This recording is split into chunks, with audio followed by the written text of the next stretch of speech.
Welcome to a day in the Word. Today's reading is Genesis chapter 16 through Genesis chapter 18. Genesis chapter 16. Sarai was Abram's wife, but she did not have any children. She had an Egyptian slave named Hagar. Sarai told Abram, "The Lord has not allowed me to have children, so sleep with my slave. Maybe she can have a son, and I will accept him as my own." Abram did what Sarai said. After living 10 years in the land of Canaan, Sarai gave her Egyptian slave to Abram as a second wife. Abram slept with Hagar and became pregnant. When Hagar realized this, she became very proud and began to feel that she was better than Sarai, her owner. Then Sarai said to Abram, "My slave girl now hates me, and I blame you for this. I gave her to you, and she became pregnant. Then she began to feel that she is better than I am. I want the Lord to judge which of us is right." But Abram said to Sarai, "She is your slave. You can do anything you want to her." So Sarai was cruel to Hagar, and Hagar ran away. The angel of the Lord found Hagar near a spring of water in the desert. The spring was by the road of Shur. The angel said, "Hagar, Sarai's slave girl, why are you here? Where are you going?" Hagar said, "I am running away from Sarai." The angel of the Lord said to her, "Sarai is your owner. Go home to her and obey her." The angel of the Lord also said, "From you will come many people, too many people to count." Then the angel of the Lord said, "Hagar, you are now pregnant, and you will have a son. You will name him Ishmael, because the Lord has heard that you were treated badly. Ishmael will be wild and free like a wild donkey. He will be against everyone, and everyone will be against him. He will move from place to place and camp near his brothers." The Lord talked to Hagar.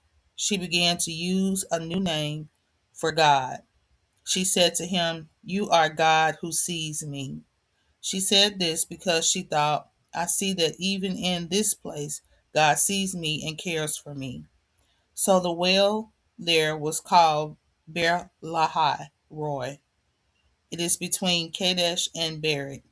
Hagar gave birth to Abram's son, and Abram named the son Ishmael.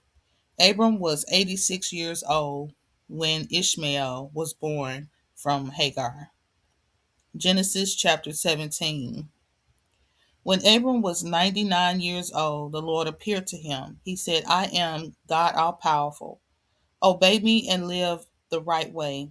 If you do this, I will prepare an agreement between us. I will promise to make your people a great nation." Then Abram bowed down before God. God said to him, "This is my part of our agreement. I will make you the father of many nations.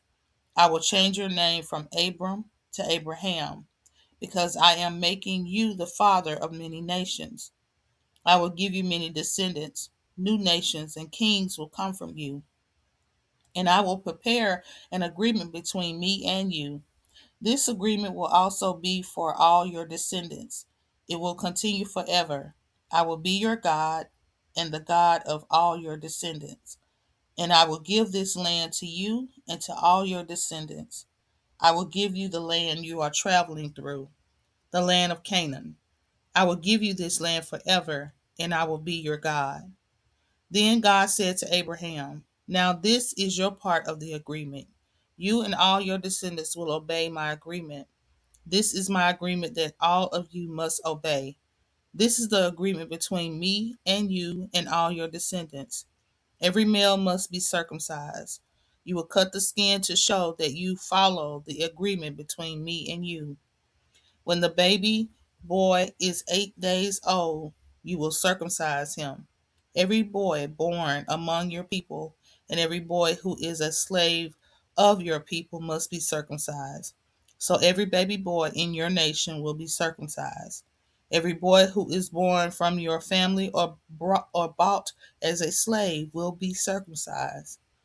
Abraham, this is the agreement between you and me. Any male who is not circumcised will be cut off from his people because he has broken my agreement. God said to Abraham, I will give Sarai, your wife, a new name. Her new name will be Sarah. I will bless her. I will give her a son, and you will be the father. She will be the mother of many new nations.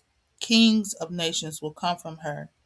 Abraham bowed his face to the ground to show he respected God, but he laughed and said to himself, I am 100 years old. I cannot have a son, and Sarah is 90 years old. She cannot have a child. Then Abraham said to God, I hope Ishmael will live and serve you. God said, No, I said that your wife Sarah will have a son. You will name him Isaac. I will make my agreement with him that will continue forever with all his descendants. You mentioned Ishmael, and I heard you. I will bless him, and he will have many children. He will be the father of 12 great leaders. His family will become a great nation, but I will make my agreement with Isaac, the son who Sarah will have. He will be born at this same time next year. After God finished talking with Abraham, God went up into heaven. Then Abraham gathered together Ishmael and all the slaves born in his house. He also gathered all the slaves he had bought. Every man and boy in Abraham's house was gathered together, and they were all circumcised. Abraham circumcised them that day, just as God had told him to do. Abraham was 99 years old when he was circumcised, and Ishmael his son was 13 years old when he was circumcised. Abraham and his son were circumcised on the same day. Also on that day, all the men in Abraham's house were circumcised. All the slaves born in his house and all the slaves he had bought were circumcised. Genesis chapter 18. Later, the Lord again appeared to Abraham near the oak tree of Mamre. It was the hottest part of the day, and Abraham was sitting at the door of his tent. He looked up and saw three men standing in front of him. When he saw the men, he ran to them and bowed before them. Abraham said, Sirs, please stay a while with me, your servant. I will bring some water to wash your feet. You can rest under the trees. I will get some food for you, and you can eat as much as you want. Then you can continue your journey. The three men said, Do as you wish. Abraham hurried to the tent. He said to Sarah, Quickly prepare enough flour for 3 loaves of bread. Then Abraham ran to his cattle. He took his best young calf and gave it to the servant there. He told the servant to quickly kill the calf and prepare it for food. Abraham brought the meat and some milk and cheese and set them down in front of the three men. Then he stood near the men, ready to serve them while they sat under the tree and ate. Then the men said to Abraham, Where is your wife Sarah? Abraham said, She is there in the tent. Then one of them said, I will come again in the spring. At that time your wife Sarah will have a son. Sarah was listening in the tent and heard these things. Abraham and Sarah were very old. Sarah was past the right age for women to have children. So she laughed to herself and said, I am old and my husband is old. I am too old to have a baby. Then the Lord said to Abraham, Sarah laughed, and she was too old and said she was too old to have a baby. But is anything too hard for the Lord? I will come again in the spring, just as I said I would, and your wife Sarah will have a son. Sarah said, I didn't laugh. She said this because she was afraid. Then the Lord said, No, I know that it's not true. You did laugh. Then the men got up to leave. They looked toward Sodom and began walking in that direction. Abraham walked with them to send them on their way. The Lord said to himself, Should I tell Abraham what I am going to do now? Abraham will become a great and powerful nation, and all the nations on earth will be blessed because of him. I have made a special agreement with him. I did this so that he would command his children and his descendants to live the way the Lord wants them to. I did this so that they would live right and be fair. Then I, the Lord, can give him what I promised. Then the Lord said, I have heard many times that the people of Sodom and Gomorrah are very evil. I will go and see if they are as bad as I have heard. Then I will know for sure. So the men turned and started walking towards Sodom while Abraham stood there before the Lord. Then Abraham approached him and asked, Will you destroy the good people while you are destroying those who are evil? What if there are 50 good people in that city? Will you still destroy it? Surely you will save the city for the 50 good people living there. Surely you would not destroy the city. You would not destroy 50 good people to kill those who are evil. If that happened, those who are good would be the same as those who are evil. Both would be punished. As the judge of the whole world, surely you would do the right thing. Then the Lord said, If I find 50 good people in the city of Sodom, I will save the whole city. Then Abraham said, Compared to you, Lord, I am only dust and ashes. But let me bother you again and ask you this question. What if there are five less than 50? Will you destroy a whole city because of just five people? The Lord said, If I find 45 good people there, I will not destroy the city. Abraham spoke again. He said, And if you find only 40 good people there, will you destroy the city? The Lord said, If I find 40 good people, I will not destroy the city.